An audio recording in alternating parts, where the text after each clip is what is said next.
रहीम। आज मुर्खा 14 जनवरी के सुबह के 2:45 बजे हैं। मैं पाकिस्तान तहरीक इंसाफ कराची यूथ के साथ मौजूद हूँ।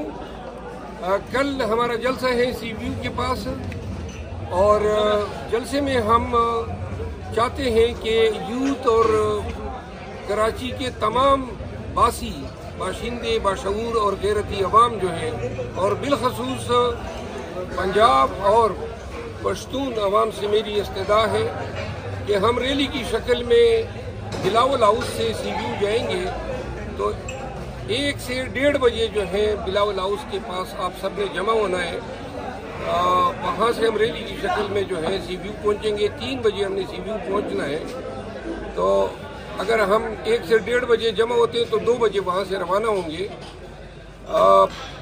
कराची के आवाम के लिए मेरी कल ही खान साहब से मुलाकात हुई और उन्होंने कराची के आवाम के लिए मैसेज दिया है। आज जो और कल जो डेवलपमेंट्स हुई, बले का निशान दिया छीना गया हमसे। सुप्रीम कोर्ट ने एक मुतासिब फैसला दिया है। पाकिस्तान तहरीक इंसाफ के वर्कर्स कतई जो है वो मायूसी का शिकार ना हो, क्योंकि हमारा खान कभी इंतहाई बुरी हालात में भी मायूस नहीं हुआ है। हमने इन तमाम जबर और फिस्ताइयत का डट के मुकाबला करना है। ये शायद हमारे खिलाफ और भी हथकंडे इस्तेमाल करेंगे, लेकिन अगर हम आज़ाद भी लड़ेंगे तो 8 फरवरी का दिन जो है वो योम इंतकाम होगा इन तमाम ज्यादतियों का और नाइंसाफियों का।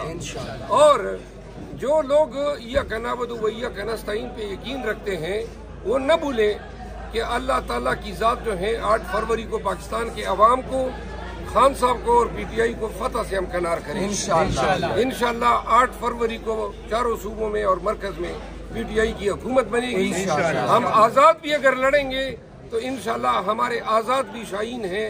ये तमाम पटवारी जो हैं और ये सिस्टम के तमाम तिनके जो हैं इनका शिरादा हम बिखेरेंगे। शुक्रिया। तेरे चाहने वाले, कराची वाले, कराची वाले।